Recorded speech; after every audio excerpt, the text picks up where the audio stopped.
Human rights of India या राष्ट्रीय स्तरावरील मानवाधिकार संस्थेच्या महाराष्ट्र राज्य उपाध्यक्षपदी माधुरी नामदेवराव माने यांची नियुक्ती करण्यात आली आहे। संस्थेचे राष्ट्रीय अध्यक्ष शिवदास नारायण महाजन यांच्या हस्ते माधुरी यांना नियुक्तीपत्र व ओळखपत्र प्रदान करण्यात आले।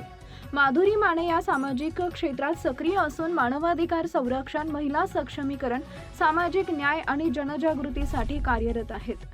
त्यांच्या सामाजिक कार्याची दखल घेत संस्थेच्या कार्यकारी समितीने त्यांची या महत्त्वाच्या पदावर निवड केली आहे। या नियुक्तीद्वारे महाराष्ट्र राज्यात मानवाधिकारांबाबत जनजागृती निर्माण करणे, नागरिकांच्या हक्कांचे संरक्षण करणे तसेच विविध सामाजिक उपक्रम प्रभावीपणे राबवण्याची जबाबदारी माधुरी माने पार पाडणार आहेत।